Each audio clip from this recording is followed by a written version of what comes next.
What's up mga kabakyard? Welcome back again to my YouTube channel. So for today's video, magpapaligo tayo sa mga 3 months old US Selkie, Polish Frizzle and Polish na mga alaga ko dito sa aking area.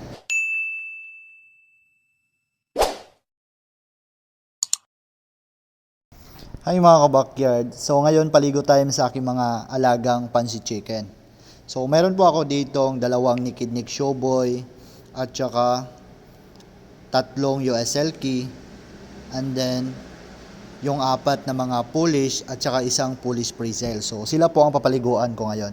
Ang edad po sa mga manok na to is nasa 3 months old na po sila. So tamang-tama, unang paligo ito sa aking mga alagang pansit chicken na inaalagaan. So ang una ko nga palang ginawa mga kabakyard, inilagay ko sila sa cage na nakikita nyo ngayon. So maganda kasi ang ganitong cage pag once nagpapaligo tayo sa ating mga alagang manok na nasa 3 months old. So unang-una, hindi po sila madumihan dahil nga hindi po nakaapak sa lupa ang kanilang paa. At madali lang din silang matuyo mga kabakyard dahil ang cage na to is direct from sunlight. So ayan, nag-start na nga pala ako. So may tubig na po yung red na balde na yan. So dito ko po ilalagay ang mga US Selkie ko na papaliguan ngayon. So ayan, nag-start na ako mga kabakyard. So tamang-tama ang pagpapaligo natin ngayon sa aking mga alagang fancy chicken dahil nga maganda ang sikat ng araw. At saka nasa around 7 AM po tayo ng umaga. So maganda ito na magpaligo tayo sa ating mga alagang manok dahil meron pa po silang makukuhang vitamins dito. So, ilang months ba na pwede na nating paliguan ang ating mga alagang pansit chicken na mga sisiw? So, dito po sa aking backyard, ang practices ko po dito is 3 months old, nag-start na po ako magpaligo sa aking mga alagang pansit chicken. So, bakit ko ba nasabi na 3 months old dapat silang paliguan? Dahil sa ganitong edad, kaya na nila ang lamig. At dapat mga kabakyard, maganda ang panahon pag naka-schedule ka na magpaligo ka sa iyong mga alagang pansit chicken o di kaya kahit anong klaseng manok na inalagaan mo para madali silang matuyo sa araw. Pag once kasi nagpaligo ka na maulan ang panahon, so ang tendency po niyan baka po masyadong malamigan ang iyong alagang manok dahil nga hindi po siya nasisikatan ng araw para matuyo agad ang kanyang balahibo. At kung nagpa-plan ka mga kabakyard na breeding ng iyong alagang mga pansit chicken katulad na lang sa US Selkie, so advice ko sa iyo dapat paliguan mo muna ang hen at saka yung rooster mo para maging fresh ang kanilang katawan during breeding season. Maganda kasi mga kabakyard na magpaligo tayo sa ating mga alagang manok, lalong-lalo na pag isinasalang natin sila for breeding. Dahil nga kailangan ng ating manok na makondisyon talaga sila. Dahil pag once na kondisyon mo ng maayos ang iyong alagang manok, so maganda po ang performance nila sa pagbigay ng mga fertile eggs sa'yo. At kung meron ka namang manok mga kabakyard na katatapos lang maglimlim, so dapat 10 days before niya maglimlim, medyo nakarecover na po ang kanyang katawan.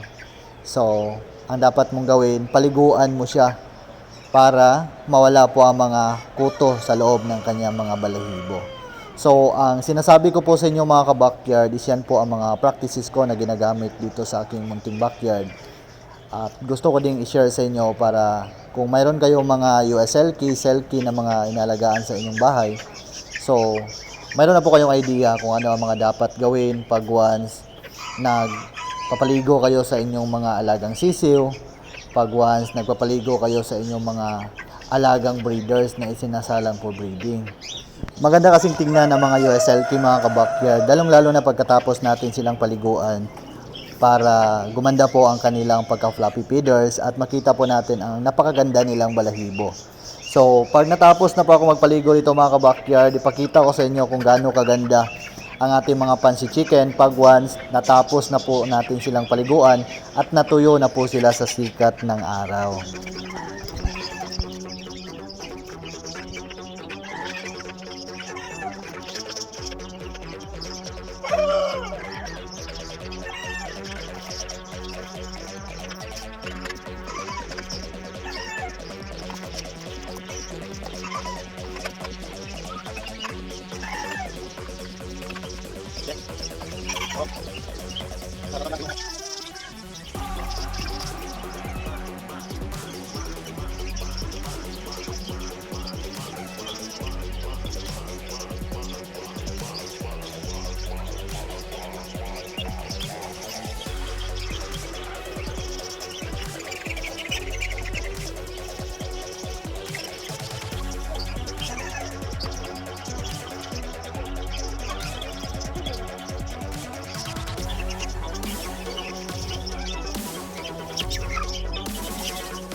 One hour later. At ngayon mga kabakyard, natuyo na po ang mga balahibo sa pinaliguan nating manok kanina. So tingnan natin ang kanilang angking kagandahan pag once napaliguan na sila. So itong nasa kamay ko mga kabakyard, ito nga pala yung Polish na manok. So ang nagustuhan ko po sa Polish na manok is yung napakaganda nilang crest na parang mayroon po silang crown na palaging dinadala sa kanilang ulo. At saka ang isang to naman, isa itong Polish Frizzle na manok. So isa po itong variety ng Polish na in-upgrade ko sa Frizzle. Kaya ganun po ang itsura ng kanyang balahibo. At saka ito naman yung mga kasama niya. Meron pong tatlo dito sa loob ng cage. Mga Polish din sila. At saka ito naman yung Naked Neck Showboy ko na USLK. So napakaganda po ng mga USLK mga kabakyard dahil ang kanilang balahibo is para pong pusa. So ayan. Ganito ang itsura pag once napaliguan natin ang ating mga USLK na manok.